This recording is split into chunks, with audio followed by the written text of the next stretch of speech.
The courtroom doors felt heavier than they should have as I pushed through them that Tuesday morning.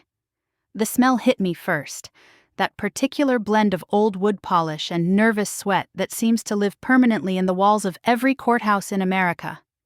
Camera flashes exploded in my face like tiny lightning strikes, and for a moment I wondered if this was how celebrities felt walking red carpets. Except instead of admiration, I felt the weight of judgment pressing down on my shoulders. I had walked into this building expecting to be humiliated. My own family had made that clear enough over the past 6 months, ever since the legal papers had been filed and the whispers had started spreading through our small town like wildfire. Everyone knew the story they wanted to tell, the ungrateful daughter who had abandoned her family business, only to come crawling back when money was involved, the woman who thought she deserved something she had never earned. But as I stood there in my simple navy suit, clutch purse held steady in hands that refused to shake, I realized something important. Sometimes the story everyone thinks they know is missing the most crucial chapters. My father sat across the aisle with his expensive lawyer, silver hair perfectly styled, wearing that confident smile I had seen him use in business meetings my entire life. Next to him, my older brother Mark leaned back in his chair with the casual arrogance of someone who had never been told no. They looked like winners already. They looked like men who owned everything in the room, including me. The local news crews had shown up because nothing sells papers in a small town quite like family drama involving money. I could already imagine the headlines they were preparing. I could see the way the reporters were positioning themselves to catch the best angle of what they assumed would be my defeat. What none of them understood was that I had spent the last 20 years learning lessons they had never been taught. While my family had been building their empire on assumptions and handshake deals, I had been studying the fine print of how power actually works. Not the kind of power that comes from raising your voice or pounding tables, but the quiet kind that lives in signatures and legal documents and carefully worded clauses that most people never bother to read.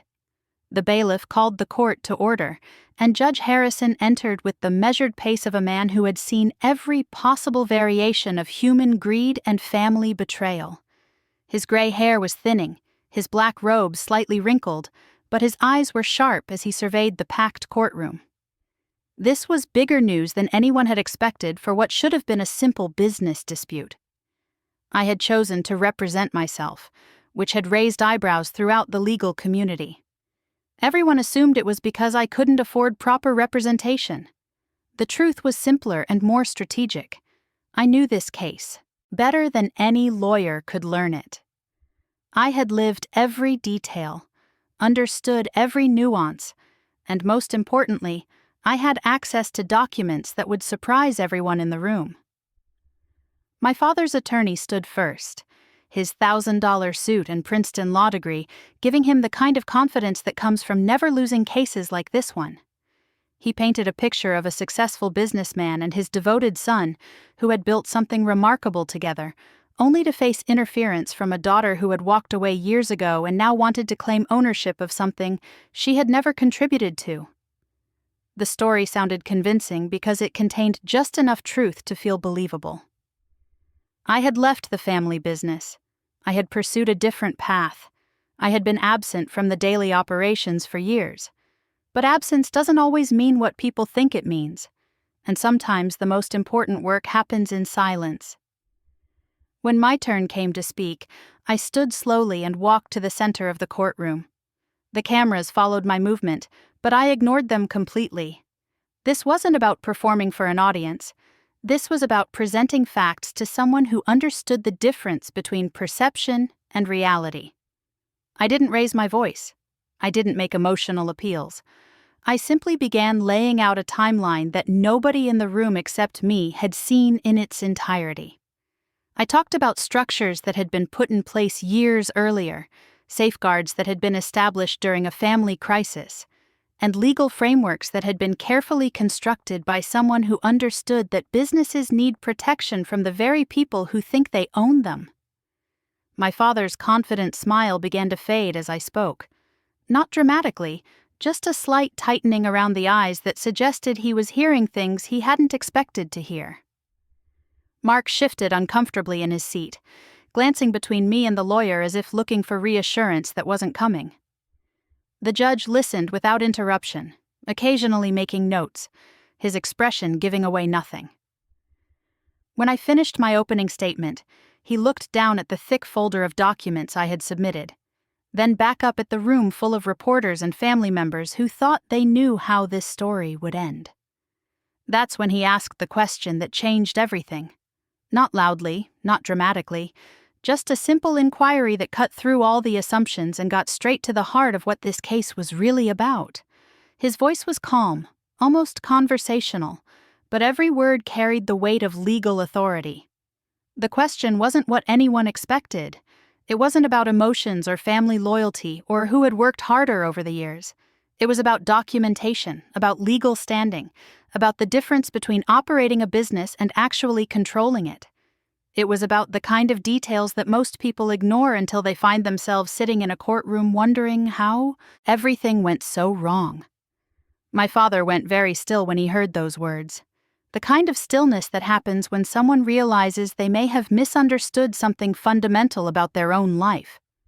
Mark's casual arrogance evaporated instantly, replaced by confusion and the first hints of genuine concern. Their lawyer, who had been so confident just moments before, suddenly looked like a man who had prepared for the wrong trial entirely. His face went pale as the implications of the judge's question began to sink in, and I watched him frantically flip through his files, as if the right answer might materialize from thin air. The courtroom fell silent except for the soft scratch of the court reporter's fingers on her keyboard and the distant hum of air conditioning. Even the reporters seemed to sense that something had shifted, that the story they had come to cover was turning into something entirely different. I remained calm, hands folded, waiting for the response that I knew would reveal everything. This was the moment when assumptions would meet documentation, when years of careful planning would finally serve their purpose, and when the truth about power and authority and family would become impossible to ignore. The silence stretched longer than anyone was comfortable with, and in that quiet space, I could almost hear the sound of a narrative crumbling. The story everyone thought they knew was about to be rewritten, and there was nothing anyone could do to stop it. The lawyer finally found his voice, though it came out strained and uncertain. "Your Honor, I believe there may be some confusion about the operational structure of the business. My clients have been running day-to-day operations for decades." Judge Harrison didn't look up from the documents spread before him. "I'm not asking about operations, counsel. I'm asking about legal authority. Who has been signing as the controlling party on major asset transfers and restructuring agreements over the past 8 years?" The question hung in the air like smoke from a snuffed candle.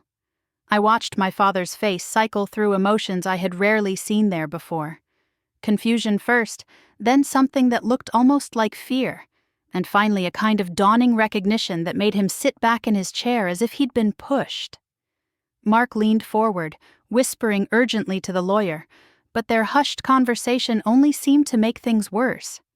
The lawyer's confident posture had completely collapsed, and he kept glancing at documents as if they might suddenly say something different than what they actually contained. "Your Honor," the lawyer said, clearing his throat, "the day-to-day management has always been handled by my clients. Any administrative paperwork was simply that, administrative." Judge Harrison finally looked up, and his expression was the kind that made experienced attorneys choose their next words very carefully. Administrative paperwork doesn't typically include binding legal agreements that restrict major business decisions, nor does it usually require trustee oversight and compliance reviews. I felt something shift in the courtroom atmosphere, like the moment before a thunderstorm, when the air itself seems to change weight. The reporters had stopped their casual note-taking and were now paying attention with the intensity of people who realized they might be witnessing something genuinely significant. My father stood up abruptly, his chair scraping against the floor.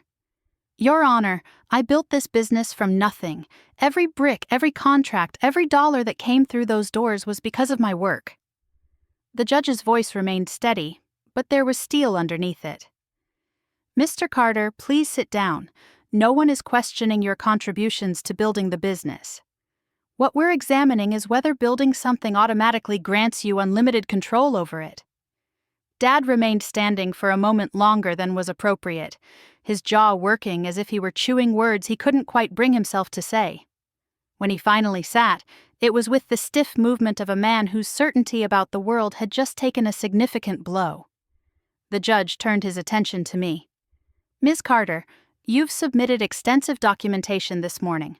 Before we proceed, I want to understand your position clearly. Are you claiming operational control of this business?"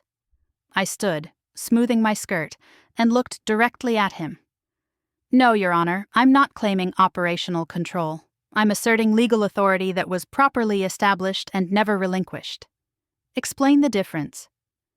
Operational control is about daily decisions, scheduling, hiring, managing tenants.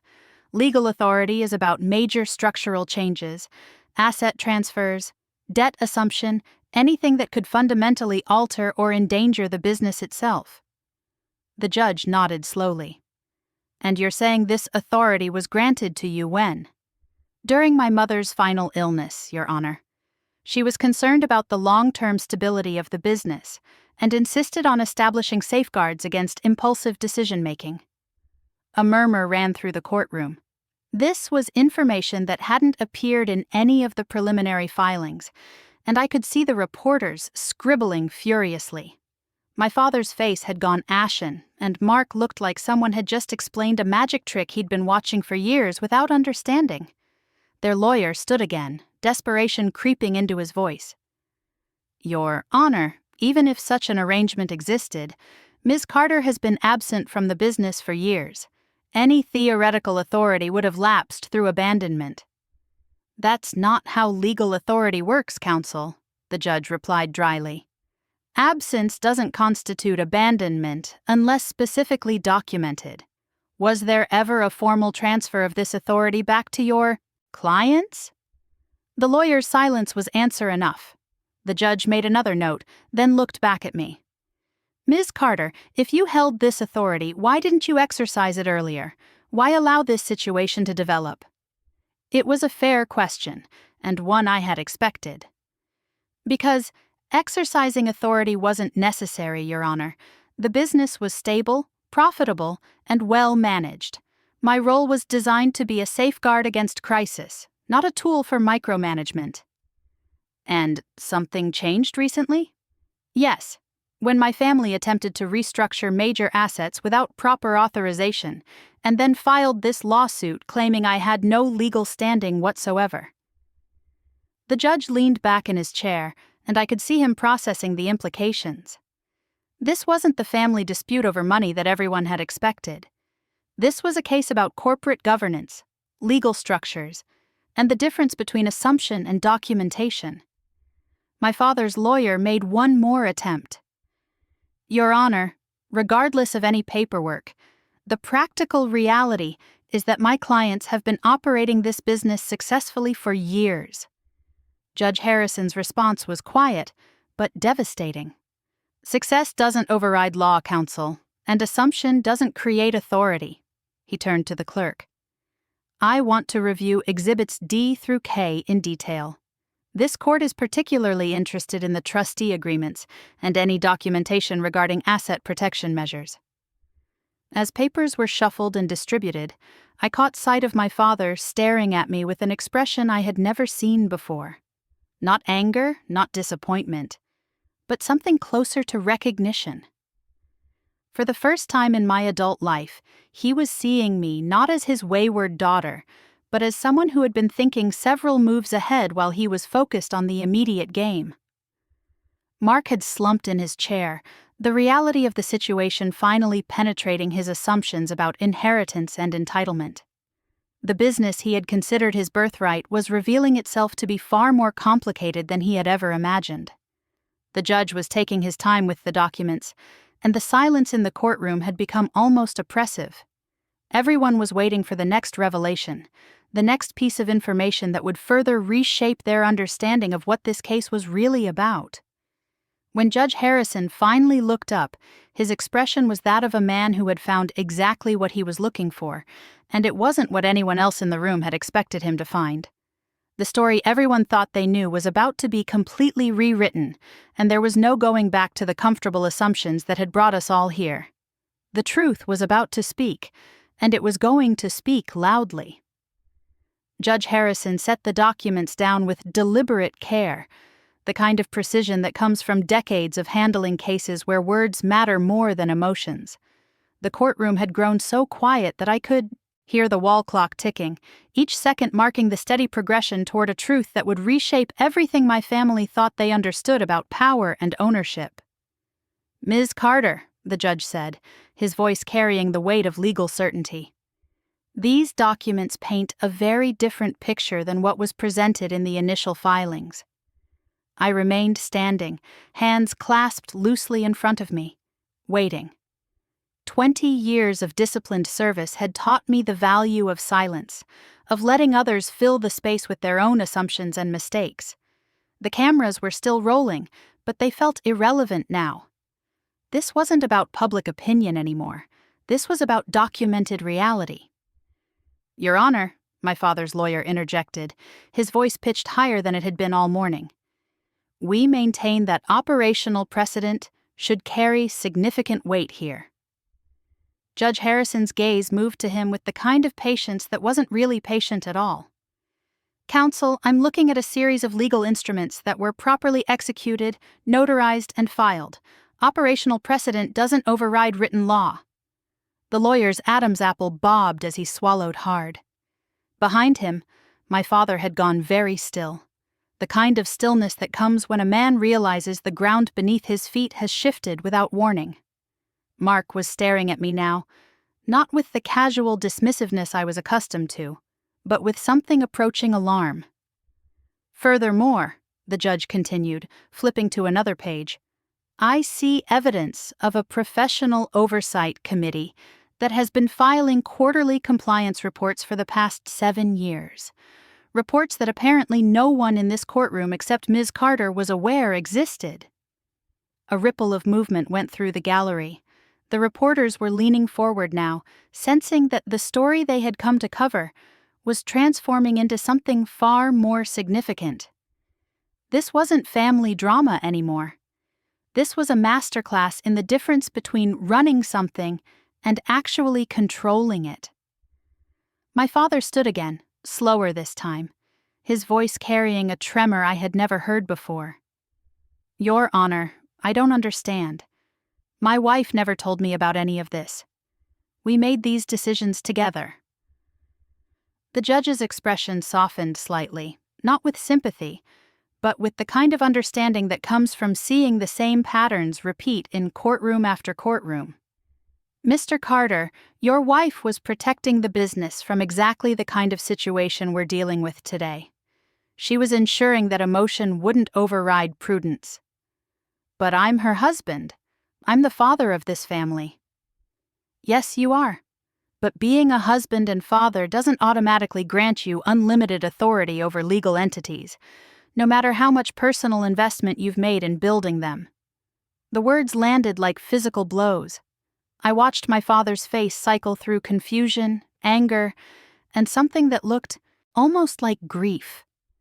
For his entire adult life, he had equated presence with power, volume with authority.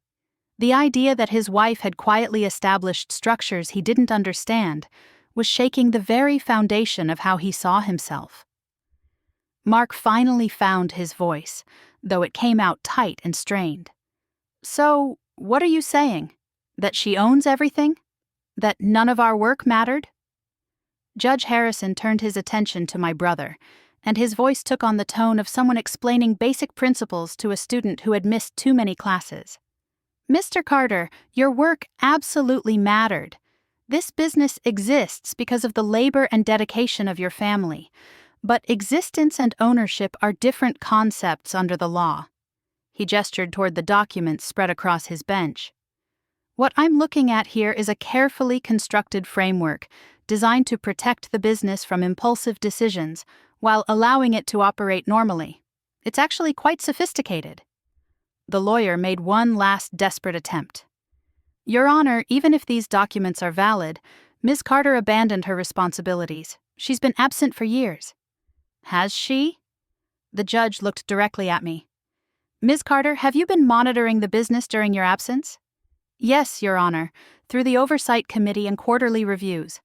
I've been fully informed of all major decisions and have approved those that required my authorization. And the decisions you didn't approve? There haven't been any that crossed the threshold requiring my consent until recently. Until the attempted restructuring that prompted this lawsuit? Exactly. The judge made another note, and I could see him connecting dots that my family's lawyer had apparently missed entirely. So, to summarize, Ms. Carter has been exercising appropriate oversight while allowing operational freedom, exactly as the legal framework was designed to function. My father sank back into his chair, and for the first time in my life, he looked smaller than the space he occupied. The empire he thought he controlled was revealing itself to be far more complex than he had ever imagined, built on foundations he had never bothered to examine. Your Honor, I said quietly, I'd like to clarify something for the record. He nodded for me to continue. I didn't establish these structures to take anything away from my family. They were created to protect what my family built, to ensure that the business would survive regardless of personal conflicts, health crises, or poor judgment. The courtroom was completely silent now. Even the reporters had stopped their note-taking to listen. This wasn't the vindictive power grab they had expected to witness. This was something far more nuanced, far more thoughtful. The business has thrived under my father's operational management, I continued. That was never in question. What was in question was whether safeguards should exist to prevent any one person from making decisions that could destroy what took decades to build. Judge Harrison nodded slowly. And these safeguards were triggered by? By the attempted sale of 3 core properties, without proper authorization and the assumption of debt that would have put the entire operation at risk. A collective intake of breath swept through the courtroom. This was the first time anyone had heard specific details about what had prompted the legal action, and the implications were staggering. My father's head snapped up, his voice rising despite himself. Those were good deals, sound business decisions. Perhaps they were, I replied calmly, but they weren't properly authorized under the legal structure that governs the business. The judge leaned forward slightly.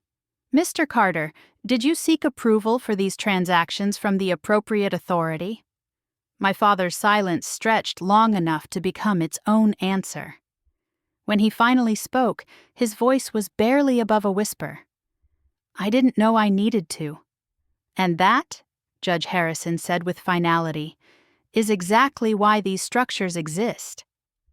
The lawyer was shuffling through papers frantically now, looking for some angle, some argument that might salvage the situation. But I could see in his eyes that he was beginning to understand the scope of his miscalculation. He had prepared for a family dispute about money and inheritance. Instead, he was facing a legal framework that had been operating quietly and effectively for years. Your Honor, the lawyer said, his voice carrying the desperation of someone playing his last card, surely the court can take into account the practical realities of how this business has functioned. Judge Harrison's response was swift and decisive. Counsel, the practical reality is that your clients attempted to circumvent legal safeguards they didn't understand, and then filed a lawsuit claiming those safeguards didn't exist. The court is not in the business of validating ignorance of properly established legal structures. The words hit the courtroom like a gavel strike. My father was staring at his hands now, his lifetime of certainty crumbling around him. Mark looked pale. The inheritance he had considered guaranteed revealed to be far more complicated than he had ever imagined. But this wasn't about punishment or humiliation.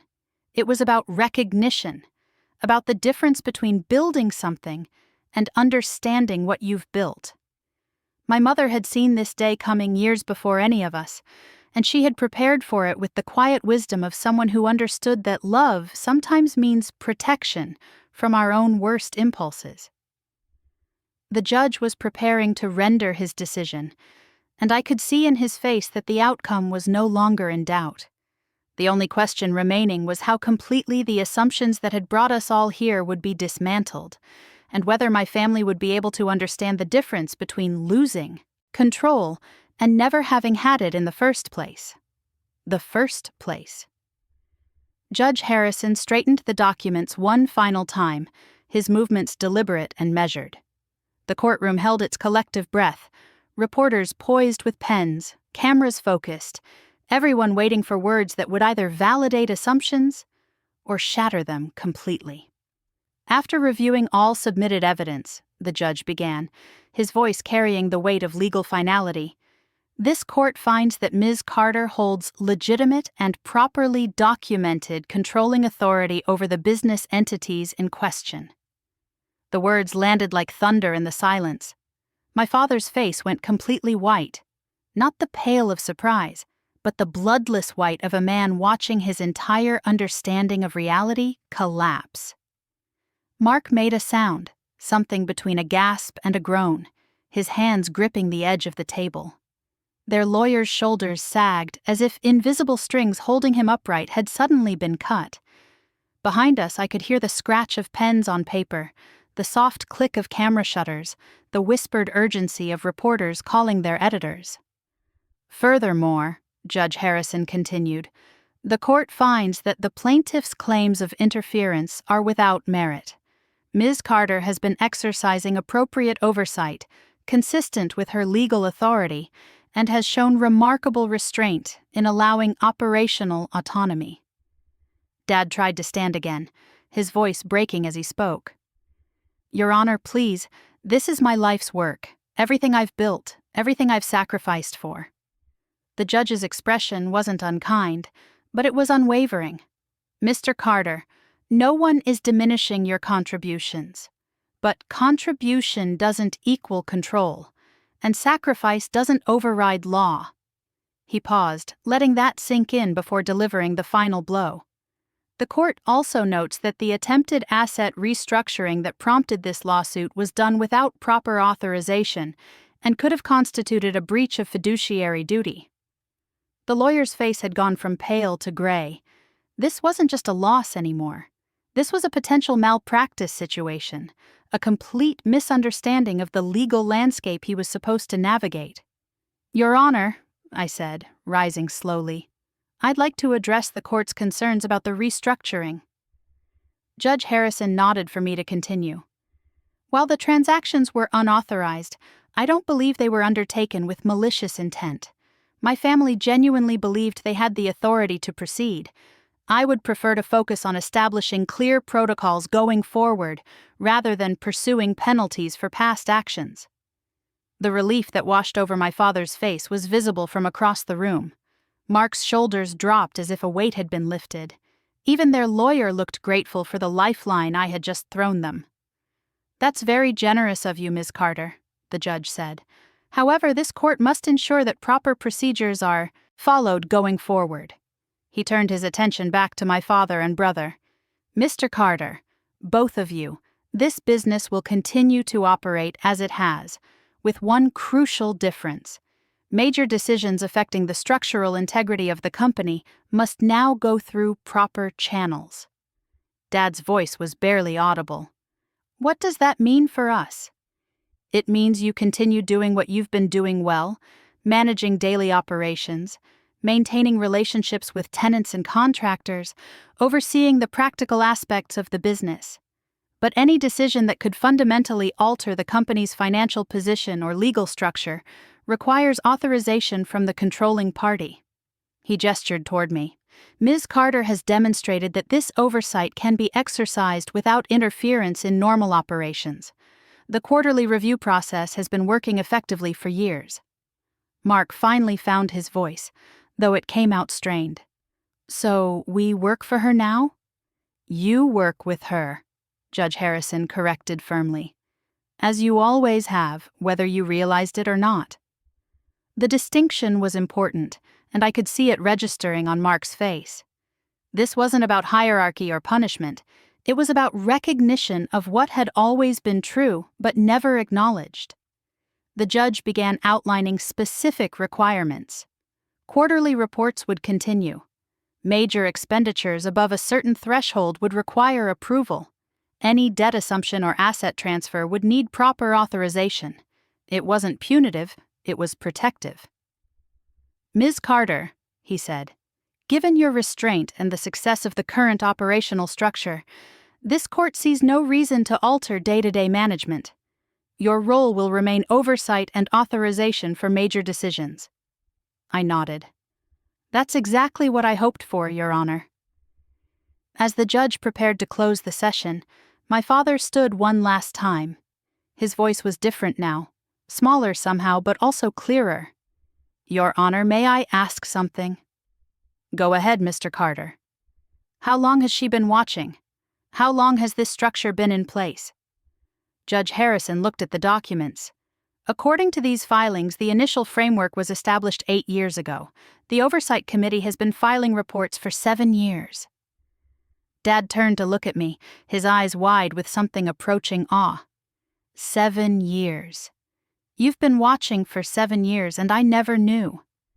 "I wasn't watching to catch you doing something wrong," I said quietly. "I was watching to make sure you could continue doing what you do best." The courtroom had gone silent again, but it was a different kind of silence now. Not the tense anticipation of conflict, but the hushed quiet of people witnessing something profound and unexpected. Mark was staring at me with an expression I couldn't quite read. "All this time, when we thought you didn't care about the business, you were protecting it." "I was protecting what you built," I replied, "and protecting you from decisions that could have destroyed it." The lawyer cleared his throat nervously. "Your Honor, what happens to the current lawsuit?" "The lawsuit is dismissed," Judge Harrison said. "The plaintiff's claims have been thoroughly refuted by the evidence presented today." He looked around the courtroom one final time. "This case serves as a reminder that legal structures exist for good reasons, and that understanding what you're operating within is crucial for anyone in a position of responsibility." As the gavel came down with finality, the courtroom erupted into controlled chaos. Reporters rushed toward the doors, already crafting stories that would be completely different from what they had expected to write. Family members and friends who had come to witness my humiliation were instead processing a complete reversal of everything they thought they knew. I gathered my papers slowly, methodically, the way I had learned to do everything in my professional life. Across the aisle, my father sat motionless, still processing the magnitude of what had just been revealed. Mark was speaking urgently to their lawyer, trying to understand the implications of what had happened. As I moved toward the aisle, Dad looked up at me. For the first time in my adult life, there was no judgment in his eyes, no disappointment, no dismissal. There was something I had never seen there before: respect. "We need to talk," he said simply. I nodded. "Yes, we do. But not here, not now, not in front of cameras and strangers. What came next would happen quietly, in private, the way the most important conversations always should." The performance was over. The real work of understanding could finally begin. As I walked through those heavy courthouse doors, the camera flashes felt different somehow. Less like lightning strikes, more like distant fireworks celebrating something I wasn't sure anyone fully understood yet. The story everyone thought they knew had been completely rewritten, and we were all still figuring out what the new version meant. The morning sun was bright on the courthouse steps, and for the first time in months, I felt like I could breathe fully. Truth has its own weight, but it's lighter than secrets, cleaner than assumptions, and stronger than any story people tell themselves to avoid looking at what's actually written on the paper. The reporters caught up with me on the courthouse steps, microphones thrust forward like weapons. Questions fired rapid fire into the bright morning air. I kept walking, my heels clicking steadily on the concrete, refusing to break stride or acknowledge the chaos swirling around me. 20 years of service had taught me that not every victory needs a speech, not every truth requires explanation to strangers with cameras. Behind me, I could hear my father's voice, strained and unfamiliar, trying to answer questions he didn't fully understand himself. The confident businessman who had walked into that courtroom 3 hours earlier was gone, replaced by someone who sounded lost, uncertain, scrambling to make sense of a world that had shifted beneath his feet without warning. I reached my car, a simple sedan that had served me well through years of quiet reliability, and paused with my hand on the door handle. The morning felt different somehow, as if the air itself had been cleaned by truth. The weight I had carried for so long, the burden of watching from a distance while my family built assumptions on quicksand, had finally lifted. My phone buzzed with text messages.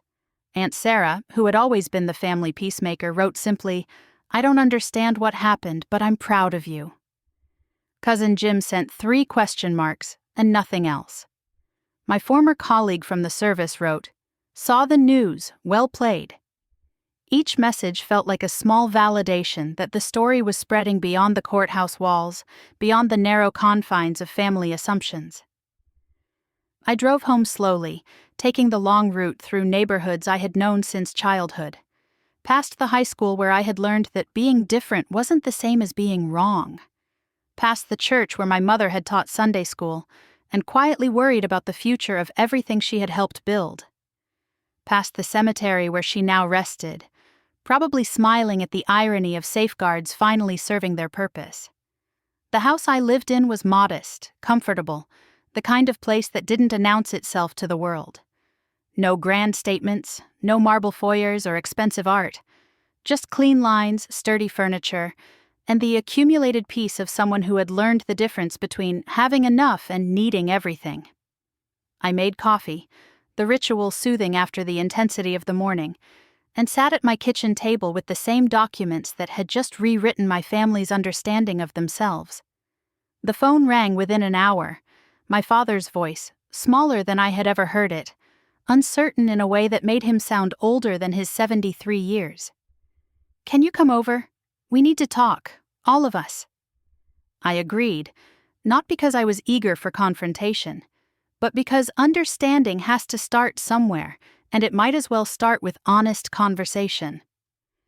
The drive to my childhood home took 15 minutes through streets that held decades of memories, good and complicated in equal measure. Mark's truck was already in the driveway when I arrived, parked at an angle that suggested haste or agitation. Through the living room window I could see him pacing, his hands moving as he spoke to someone I couldn't see. The golden boy who had never faced real consequences was learning what uncertainty felt like, and it didn't suit him well. Dad answered the door before I could knock, his face drawn with exhaustion and something that might have been relief. The expensive suit from the courthouse had been replaced by khakis and a polo shirt, the uniform of a man trying to return to familiar ground. But familiarity, I realized, was exactly what we had all lost today. "I don't know where to start," he said as we walked into the living room where Mark waited. My brother looked up when I entered, his expression cycling between anger and confusion, landing somewhere in the territory of reluctant respect. "Start with questions," I suggested, settling into the chair that had been mine during childhood visits, before distance became protection, before silence became strategy. "Ask what you want to know." Dad sat heavily on the couch, his hands clasped between his knees like a schoolboy called to account. "How long have you been planning this?" "I wasn't planning anything," I replied honestly. "I was maintaining something that was already in place, something Mom put together when she realized the business needed protection from good intentions and poor judgment." Mark's voice was tight when he spoke. "So this was all Mom's idea? She didn't trust us?" "She trusted you to do what you do well," I said carefully. "She didn't trust anyone, including herself, to make major decisions without oversight. There's a difference." Dad looked around the room as if seeing it for the first time, his gaze landing on the family photos that lined the mantel. Pictures of holidays, graduations, business milestones, all of them taken during years when he thought he understood the rules of his own life. She never said anything, never even hinted that she was worried. Because worry wasn't the point, I explained. Prevention was the point. Mom understood that businesses fail not because people stop caring, but because caring isn't always enough to prevent mistakes. The silence that followed was heavy with the weight of recalculation. Everything they thought they knew about family, about business, about authority was being examined in new light. Mark got up and walked to the window, staring out at the yard where he had played as a child, where he had learned to equate presence with importance. "So what happens now?" he asked without turning around. "You fire us? Bring in your own people? Turn this into something we don't recognize?" I had expected this question, had been preparing for it since the moment I realized legal action would be necessary. What happens now is that we stop pretending assumptions are the same as agreements. We establish clear procedures for major decisions while leaving daily operations exactly as they are. Dad's head came up, hope flickering in his eyes. "We can keep running things?" "You've always been good at running things," I said. "That was never the problem. The problem was thinking that running something is the same as owning it outright."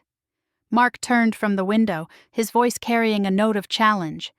"But you do own it outright now, don't you? Legal authority, controlling interest, whatever you want to call it." "I hold authority," I corrected. "But authority isn't ownership in the way you're thinking. It's responsibility. It's accountability. It's the obligation to protect something bigger than any one person's preferences." The distinction seemed to register with Dad in a way it hadn't in the courtroom. His business instincts, dormant under stress but still sharp, began to engage with the concept. "Like a board of directors," he said slowly, "like corporate governance." "Exactly like that, except instead of shareholders, we have family members who all benefit when the business thrives and all suffer when it doesn't." The afternoon stretched on, filled with questions and explanations, with the slow work of rebuilding understanding from the ground up. We talked about the quarterly reports they had never seen, the oversight committee they had never known existed, the careful balance between protection and interference that had kept the business stable while they focused on growth. Mark gradually stopped pacing, eventually sitting across from me with the expression of someone trying to solve a puzzle. "All those times you seemed disinterested in the business, all those family dinners where you changed the subject when we talked about expansion plans, you were actually paying attention." "I was always paying attention," I said. "I just wasn't always agreeing." Dad leaned forward, his voice carrying genuine curiosity for the first time in years. "What did you disagree with?" "The debt assumption you attempted last month. The property sale that would have eliminated our best cash flow. The expansion plan that would have stretched resources too thin during uncertain economic times." He blinked, processing the implications. "You stopped all of that?" "I prevented all of that. Through the oversight committee, through careful review of proposals, through the safeguards Mom established." The room fell quiet again as they absorbed the reality that major decisions they thought they had made independently had actually been subject to review and approval from someone they had assumed was uninvolved and uninformed. Mark's voice was thoughtful when he finally spoke. "So, when you said you were protecting the business, you meant protecting it from us."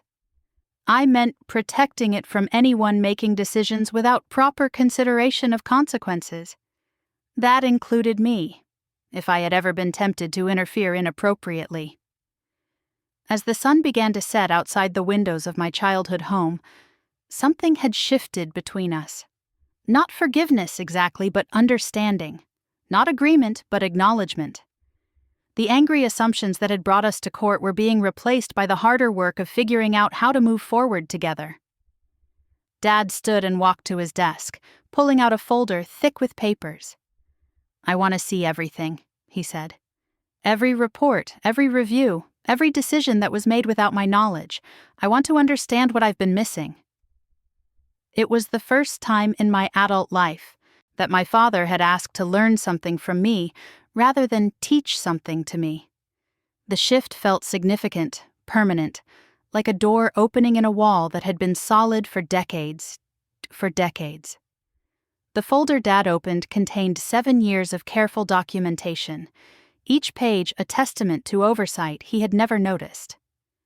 As he spread the quarterly reports across his desk, I watched his face change with each revelation.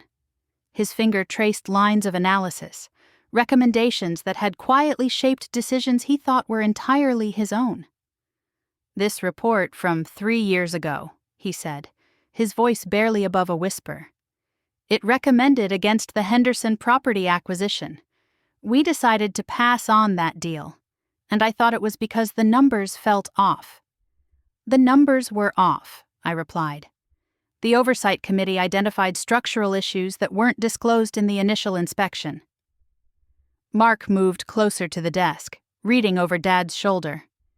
"And this one here, about the storage facility expansion, we scaled that back at the last minute.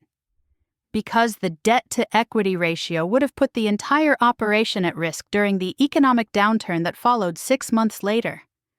They continued reading, each document revealing another instance where guidance had been provided invisibly, where potential disasters had been quietly averted, where the business they thought they were running independently had actually been operating within carefully constructed safeguards. Dad looked up from the papers, his eyes holding something I had never seen before. Not just respect, but genuine curiosity about how someone could possess knowledge he didn't have. "How did you know? How did you see these things coming when I didn't?" "Because I wasn't emotionally invested in being right," I said simply.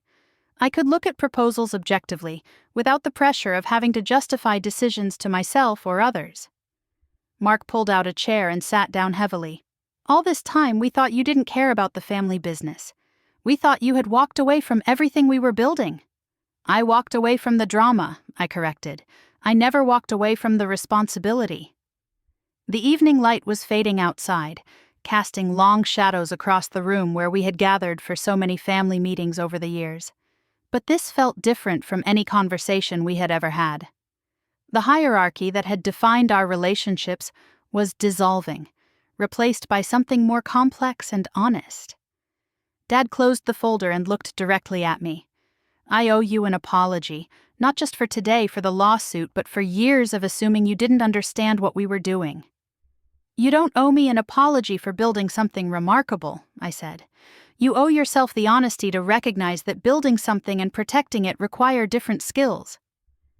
Mark stood and walked to the window again, but this time his posture was contemplative, rather than agitated. "So where do we go from here? How do we work together when everything we thought we knew has changed?" "We start by admitting that nothing fundamental has actually changed," I replied. "The business operates the same way it always has. You handle daily management, tenant relations, property maintenance, all the things you're genuinely good at. The only difference is that major structural decisions now go through proper channels." Dad nodded slowly. "Like having a board of directors." "Exactly. And like any good board, the goal isn't to micromanage operations, but to provide oversight for decisions that could affect the long-term stability of the organization." The phone rang, interrupting our conversation. Dad answered with the tired voice of someone who had experienced too much revelation in one day. It was their lawyer, calling to discuss the aftermath of the court decision and the steps needed to ensure compliance with the judge's orders. I listened to Dad's side of the conversation, hearing him acknowledge requirements he was only beginning to understand. When he hung up, he turned to me with a question I could see forming before he spoke it.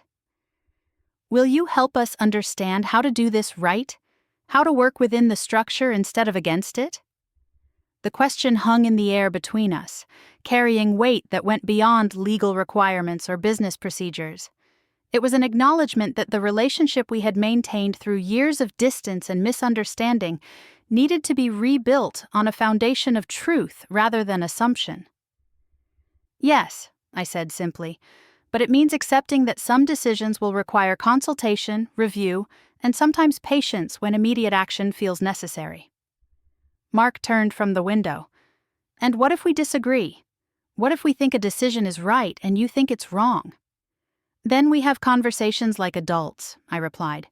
We present evidence, consider alternatives, and make decisions based on what's best for the business rather than what satisfies individual preferences.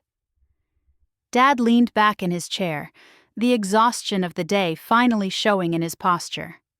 I built this business thinking I was creating something for my family. Turns out my family was already protecting it from me. Not from you, I said gently. From the kinds of mistakes that destroy businesses, regardless of who makes them. The room fell quiet again, but it was a different kind of silence than we had shared in years. Not the awkward quiet of people avoiding difficult topics, but the comfortable pause of family members who had finally stopped pretending they didn't need each other. Mark sat back down, his voice thoughtful when he spoke.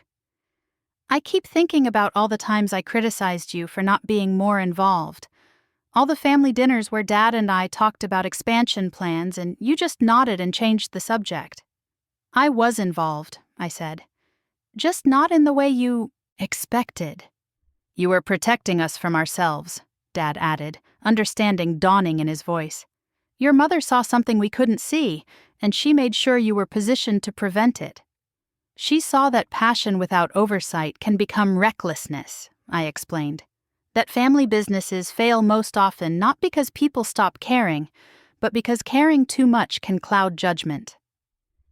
As the evening deepened around us, we began the slow work of rebuilding our understanding of each other. Not the dramatic reconciliation of movies or novels, but the careful, sometimes awkward process of learning to communicate across years of misconception and missed signals. Dad asked detailed questions about the oversight process, wanting to understand not just what had been done, but why. Mark struggled with the ego bruising of realizing his inheritance was more complicated than he had assumed, but gradually began to see the wisdom and safeguards he had never known existed. The conversation continued past dinner, past the normal rhythms of family interaction, stretching into territory we had never explored together. We talked about Mom's final months, about the decisions made during crisis, about the difference between protecting someone and controlling them. By the time I drove home that night, something fundamental had shifted between us. Not resolution exactly, but recognition. We had stopped pretending we understood each other and started the harder work of actually learning who we were beneath the roles we had been playing for so long. The house felt different when I unlocked the door, as if even familiar spaces had been changed by the day's revelations. I made tea and sat in my kitchen, processing the strange sensation of being seen clearly by family members who had been looking through me for years. Sometimes the story everyone thinks they know turns out to be missing the most important chapters. I walked into that courtroom expecting humiliation and walked out with something more valuable than vindication. I walked out with truth. The judge's one question didn't just change the outcome of a lawsuit. It changed everything my family thought they understood about power, responsibility, and what it really means to protect the things we love.